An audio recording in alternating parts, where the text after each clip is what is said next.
Yuk langsung aja ketemuan Detiker sama reporter dari Detik Jatim. Ada Kak Esti Widiana yang akan memantau langsung uji coba SMPN 39 Surabaya tidur siang di sekolah. Pagi Kak Esti. Pagi Kak Esti. Belum ada suaranya, kita tunggu dulu ya. Dulu, ya. Kak Esti kalau di Surabaya sepertinya cerah ya. Wih cerah Silau banget gitu. cerah. Alhamdulillah. Di Jakarta lagi sering mendung Kak, hujan terus. Jakarta mah 3 hari ini belum ngeliat matahari nih Jakarta. Bener. Kak Esti lagi di SMPN 39 dong ini sekarang. Ya, ini saya ada di depan SMP Negeri 39. Oke, baiklah Kak Esti, boleh dong diceritakan seperti apa sih sebetulnya konsep ada bobo siang ya di SMPN 39 ini gitu, atau mungkin nanti ada narasumber yang bisa ditanya-tanya juga, silakan Kak Esti. Iya baik, sekarang saya sudah ada di depan sekolah SMPN 39 Surabaya. Di sini saya juga sudah berada dengan kepala sekolah SMP 39 Bu Rini monggo. Ya. Ya, selamat siang Ibu. Ya. Bu Rini, bisa dijelaskan Bu latar belakang dan konsep awalnya kenapa sih ada tidur siang atau relaksasi namanya sebenarnya? Ceritanya begini Bu, saat setiap hari kegiatan di sekolah kami ada pembiasaan menyambut siswa dengan bersalaman di depan halaman sekolah ini. Nah, anak-anak itu waktu saat dia jalan tampak ada yang loyo, ada yang ceria, ada yang muram, terus ada yang sepertinya lelah begitu. Terus saya tanya, kenapa kamu? Saya tidak bisa tidur Bu, ada apa? Di rumah itu ada masalah. Ada lagi yang tanya, kenapa kamu tidak bisa tidur nak? Tulinan HP Bu, gitu ya. Nah, berbagai macam lah latar belakangnya. Kemudian waktu di jam-jam pembelajaran itu ada juga beberapa anak itu saat pelajaran tuh sendek Bu, bahasa Jawanya tuh selain di bangku itu. Kenapa anak? Ngantuk Bu, capek Bu, gitu Bu. Nah, muncullah dari beberapa banyak kita rapat dinas gitu muncul, Bu, bagaimana Bu kalau diadakan relaksasi gitu, anak-anak itu diajak relaksasi terus diputarkan lagu-lagu hanya sebentar aja Bu untuk memulihkan kembali konsentrasinya, fokusnya gitu. Kita kan sekolah ramah anak Bu. Nah itu kan bisa Bu untuk mengurangi anak-anak yang julid atau mainan HP atau istilahnya jahil gitu Bu ya. Terus bisa kita bangun tuh empati juga Bu, empati, simpati, terus rasa di situ ada jiwa-jiwa yang menjadi jiwa-jiwa pemaaf, ya ada rasa-rasa menjadi orang pengampun. Masalahnya gini loh Bu, orang tuh kalau lelah terus pusing kepalanya ngantuk dan sebagainya, senggol sedikit ngamukan Bu, gitu loh. Oh gitu ya, anak itu tidak bisa disentuh Bu, gitu loh. Nah muncullah seperti itu. Intinya kami itu hanya membangun rasa empati dan simpati, fokus belajar, segar bugar begitu. Jadi anak itu tidak mudah emosian. Tadi kalau dari visualnya sih menarik ya sebenarnya program ini. Terus tadi baru penuturan dari kepala sekolahnya juga mengatakan bahwa banyak siswa yang ketika ditanya oleh gurunya kenapa ngantuk, oh ini Bu nggak bisa tidur. Jadi ada dari masalah-masalah siswanya ini terus diperhatikan nih sama sekolah. Akhirnya sekolahnya berdiskusi kan tadi sama dinas terkaitnya, ini seperti apa. Oh, kalau mau jalan programnya jalan. Akhirnya ini jalan nih uji cobanya nih. Best sih menurut gue ya, karena ya itu Detikers, aku juga sebagai anak yang waktu zaman sekolahnya negeri gitu ya, sekolahnya bisa relate, apalagi gue waktu itu OSIS, jadi gue tuh ngerasa kayaknya SMP negeri atau sekolah negeri deh kalau mau bikin gebrakan agak susah karena selalu apa-apa kan ngikutin dinas gitu, betul, ya dinas kotanya gitu. Nah tapi ternyata bisa ya yang dilakukan SMP Negeri 39. Kalau gak salah sekolah negeri tuh siswanya lebih banyak lah ya. Iya betul. Jadi misalkan kalau di swasta kita hanya sekitar 3-4 kelas, di negeri itu bisa 7 ya. Betul, kita tuh satu angkatan. Gue pernah SMP apa SMA ya kelas 1-nya sampai J. Jadi 10A sampai 10J itu 10 kelas.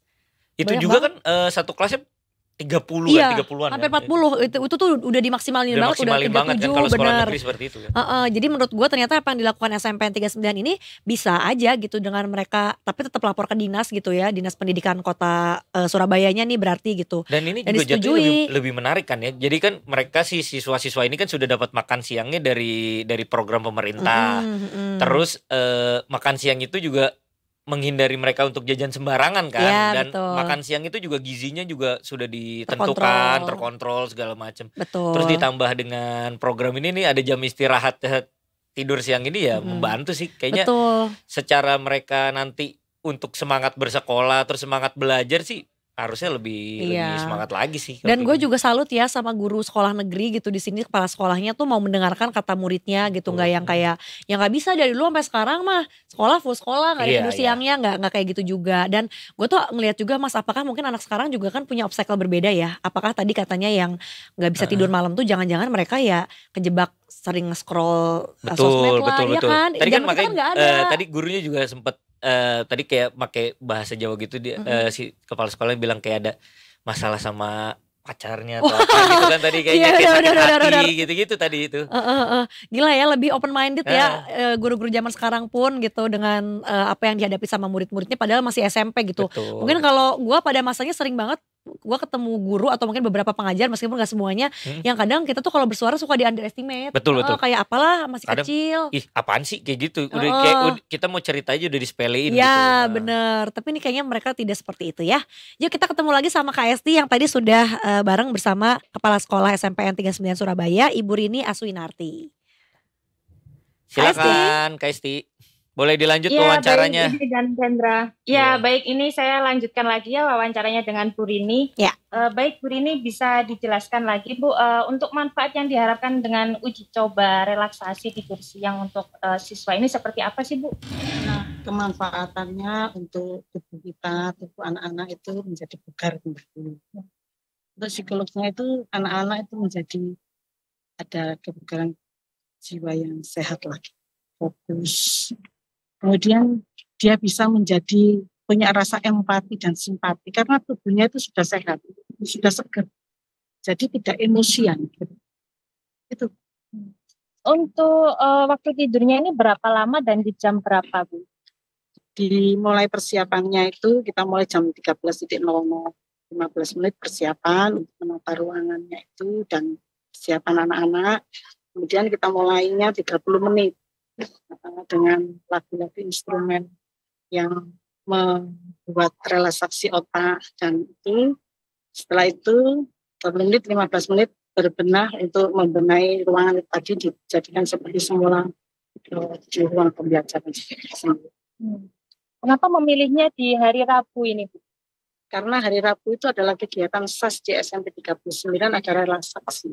Kalau hari Senin itu kecakapan hidup. Kalau hari Selasa lingkungan hidup, hari Rabu relaksasi, hari Kamis istiqosah, hari Jumat sholat bersama. Ini agak terasa. Ya. Gimana sih Bu pengawasan selama siswa ini tidur? Oke. Pengawasan di dalam ruangan relaksasi itu semua guru-guru yang wali kelas itu masuk di dalam ruangan dan guru-guru tidak boleh tidur. Guru-guru menjaga anak-anak, mendampingi anak-anak. Kemudian guru yang tidak wali kelas atau BK dan BK itu mendampingi di luar kelas. Kenapa? Kalau misalnya ada anak itu kan enggak semuanya bisa tidur siang ya toh. Lah, anak yang tidak bisa tidur siang itu bisa dibantu, didampingi oleh yang guru yang bukan wali kelas atau BK itu diantar ke ruangan perpustakaan biar dia membaca buku atau kalau dia tidak mau membaca buku ya di ruang musola ini ada dia mungkin ngaji atau bagaimana gitu. Kalau relaksasi ini sendiri itu terinspirasi atau mengadopsi dari sekolah mana atau memang pure murni ini inisiatif dari sekolah? Nah, ini karena kegiatan kita itu dari awal penyambutan siswa ada permasalahan-permasalahan seperti yang saya jelaskan itu tadi ya toh. Nah, pada saat rapat dinas kita ada masukan-masukan dari Bapak Ibu guru, muncullah kegiatan yang namanya relaksasi itu tadi. Dan ini untuk guru-guru semuanya pendapat gitu ya Bu ya dengan relaksasi ini dan mendukung dan komitmen gitu ya. Apakah rencananya nanti SMPN 39 ini akan menerapkan saklek ini Bu untuk dilakukan seterusnya, tidak lagi uji coba gitu? Nanti hasilnya bagaimana, kita akan mengadakan instrumen kembali, maksudnya kita buat edaran survei atau kuesioner ke Bapak Ibu guru, ke orang tua, ke siswa, terus hasilnya bagaimana? Nanti baru kita tindak lanjuti seterusnya. Oke, baik siap Rendra dan Indi. Tadi adalah wawancara saya dengan mempertanyakan seputar latar belakang dan nantinya akan diterapkan lagi atau tidak. Ini kan berdasarkan kuesioner yang akan disebarkan kepada siswa, orang tua, dan guru untuk melihat apakah nanti akan dilanjut atau tidak relaksasi tidur siang di sekolah ini. Oke. Jadi sebetulnya masih banyak ini ya penilaian dulu. Kalau misalnya ternyata cocok bisa dilanjutin, tapi kalau enggak ya udah nggak dilanjutin gitu ya. Semoga program ini juga bisa jadi contoh di nasional nih. Siapa tahu bisa diterapin di seluruh sekolah-sekolah di Indonesia, kan juga menarik sih. Betul, karena kita sebagai kelas-kelas pekerja ini merasakan banyak dampaknya ya. Kalau bisa dapat power nap gitu dan diusahakan dari zaman sekolah tuh bagus kayaknya. Baiklah Kak Esti, makasih banyak ya untuk laporannya langsung dari SMP Negeri 39 Surabaya. Terima kasih juga Ibu Rini. Sampai jumpa. Sampai jumpa. Sehat selalu Ibu.